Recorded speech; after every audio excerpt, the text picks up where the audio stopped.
প্রথমে আপনাদেরকে পবিত্র রমজানের শুভেচ্ছা জানাচ্ছি। এই রমজানের মধ্যে আপনারা ধারাবাহিকভাবে 19 দিন আপনারা বসে এই প্রেস ক্লাবে অবস্থান কর্মসূচি পালন করেছেন এবং গতকালকে পুলিশের সাথে একটি অনাকাঙ্ক্ষিত ঘটনা ঘটেছে এবং এটা খুবই নিন্দনীয়। আমরা বিশেষ করে শিক্ষক হিসেবে যারা এখানে এই অনভিজ্ঞ ঘটনার সম্মুখীন হয়েছেন তাদের প্রতি দুঃখ প্রকাশ করছি। আপনারা লক্ষ্য করেছেন যে শুরু থেকেই আপনাদের এই কর্মসূচির সাথে আমি ব্যক্তিগতভাবে ছিলাম এবং আমি বলেছি যে আপনাদের এই বিদ্যালয়গুলোর স্বীকৃতি প্রাপ্তির ক্ষেত্রে আপনাদের দাবি আদায় না হওয়া পর্যন্ত আমাকে আপনারা পাবেন। তো আপনারা জানেন আমি প্রায় 10 দিন দেশের বাইরে ছিলাম, এসেই গতকালকে আপনাদের এই ঘটনা শুনেছি এবং রাতে আমি আমার জায়গা থেকে সমাজ কল্যাণ উপদেষ্টা জনাব শারমিন মুর্শিদের সাথে কথা বলেছি। এর আগেও যেহেতু আপনাদের বিষয়টা সচিব এবং ওনাকে জানানো হয়েছিল এবং ওনারা খুব ইতিবাচকভাবে আমাদেরকে আশ্বস্ত করেছিলেন যে যারা এই প্রতিবন্ধী শিক্ষার্থীদেরকে দেখভাল করছে তাদের অবশ্যই একটা স্বীকৃতি দেওয়া দরকার। কিন্তু বিগত সরকার রাজনৈতিক বিবেচনায় ব্যাঙের ছাতার মতো বিভিন্ন প্রতিষ্ঠানকে সরকারি অনুদান দিয়েছে এবং যেগুলো অনেক ক্ষেত্রে তছরূপ হয়েছে।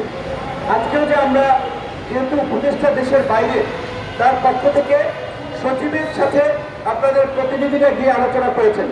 তিনিও আমাদেরকে একই কথা বলেছেন যে আমরা চাই প্রকৃত প্রতিষ্ঠানগুলো তাদের মর্যাদা পাক, সুবিধা পাক এবং এই যে ব্যাঙের ছাতার মতো গজিওটা বিভিন্ন ব্যক্তি বিশেষের একেবারেই নাম সর্বস্ব প্রতিষ্ঠান যেগুলোতে অনুদান দেওয়া হয়েছে সেগুলো প্রয়োজনে সরকার বন্ধ করবে এবং যারা এই আবেদনকারী প্রতিষ্ঠান সমূহের মধ্যে যারা আপনার শর্তগুলো পূরণ করছে, ন্যূনতম শর্ত পূরণ করছে, তাদের প্রতিষ্ঠানগুলোকে তারা স্বীকৃতি এবং এমপিভুক্তি দেওয়ার ক্ষেত্রে ইতিবাচক পদক্ষেপ নেবেন।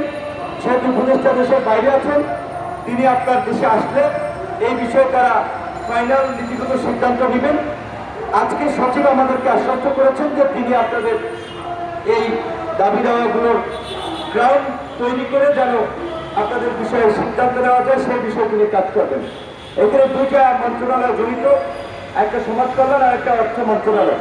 তো যেহেতু সমাজ কল্যাণ মন্ত্রণালয় পজিটিভ হয়েছে এবং তারা একটা অগ্রগতির দিকে আগাচ্ছে, আশা করি অর্থ মন্ত্রণালয় আগাবে। রোজার দিনে আপনারা এখানে যদি ধুলা বালি এবং এখানে আসলে পরিবেশটা খুব ভালো না, আপনারা তারা অবস্থান নিলে আপনারা অনেকে অসুস্থ হয়ে যাবেন। আমার মনে হয় যেহেতু এখন দেখেন আমরা রাজনীতি যারা করি কিংবা আপনারা যারা বিভিন্ন সংগ্রামের পক্ষ থেকে দাবি দেওয়া নিয়ে আসছেন, আপনাদের দাবি দেওয়াটা সরকারের কাছে এবং সরকার সেটা অবশ্যই যৌক্তিকতা বিবেচনায় একটা সিদ্ধান্ত নিবে। যেমনিভাবে মাদ্রাসার ইবতেদায়ী শিক্ষকদের আপনারা দেখেছেন, আমরা তাদেরও দাবি আদায় তাদের পাশে ছিলাম। তাদের উপরে যখন হামলার ঘটনা করে আমরা প্রতিবাদ জানিয়েছি। আপনার যারা প্রাথমিক শিক্ষা প্রতিষ্ঠানগুলো বাদ করেছিল জাতীয়করণ থেকে, তাদের বিষয়ে একটা সিদ্ধান্ত আসছে। আশা করি আপনাদের বিষয়ে একটা ইতিবাচক সিদ্ধান্ত আসবে। এই সরকার কোনো রাজনৈতিক সরকার না, কাজে তারা রাজনৈতিক সরকারের মতো সংস্থাপনী নয় করবে এটা আমরা মনে করি না। আমরা তাদের প্রতি আস্থা রাখতে চাই এবং অবশ্যই তাদেরকে মনে করিয়ে দিতে চাই যে জনগণের বা মানুষের পিঠ যদি দেয়ালে থেকে যায় তখন সে কিন্তু আর সহ্য করে না। কাজে এই প্রতিবন্ধী বিদ্যালয়ের শিক্ষকরা অনেকদিন ধরে আন্দোলন করছে, তাদের এই দাবি দেওয়া আদায়ের যে ইতিবাচক মনোভাব সরকার দেখিয়েছে সেটা যেন কালক্ষেপণ না হয়, দ্রুত সময়ের মধ্যে যেন তাদের কাছ থেকে একটা সিদ্ধান্ত আসে এবং সেই বিষয়ে আমিও আপনাদের সাথে একটিভ থাকবো। এইটুকু বলে আমি আমার বক্তব্য শেষ করছি এবং আপনাদের নেতৃবৃন্দ তারা আপনার সচিবের সাথে কথা বলেছে, তাদের একজনকে নাম্বার দিয়ে দিয়েছে, প্রতিনিয়ত যোগাযোগ করার জন্য বলেছে, আমাকেও বলেছে একটু তাদেরকে একটু প্রেশারাইজ করার জন্য। আমার জায়গা থেকেও এই প্রচেষ্টাটি থাকবে, যেহেতু আপনাদের শুরু থেকে আমি বলেছিলাম আপনাদের দাবি দেওয়া আদায়ে আমার সমর্থন থাকবে, সহযোগিতা থাকবে। সেই দায়বদ্ধতার জায়গা থেকেই আমার অনেক গুরুত্বপূর্ণ একটি কাজ বাদ দিয়ে আসলে সচিবালয়ে এসেছি, ওখান থেকে আবার এখানে এসেছি। সবাই ভালো থাকবেন, সুস্থ থাকবেন, আমার জন্য দোয়া রাখবেন এবং আমি আপনাদেরকে বলবো আপনাদের যাদের প্রতিষ্ঠান 450 বিগত সরকার একটা ভিজিট করে প্রতিবেদন দিয়েছিল। আর অনেকগুলো নতুন প্রতিষ্ঠান আছে, যেই প্রতিষ্ঠানগুলোকে স্বীকৃতি দেওয়া হয় সেগুলোর একটা যাচাই বাছাই হতে পারে।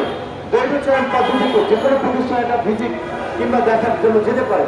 সেক্ষেত্রে যার যার প্রতিষ্ঠানের যে দুর্বলতাগুলো আছে সেইটুকু যদি আপনারা এর মধ্যে কাটিয়ে উঠতে পারেন, সেরে ফেলতে পারেন, সেটা আপনাদের স্বীকৃতি প্রাপ্তির ক্ষেত্রে সহজ হবে।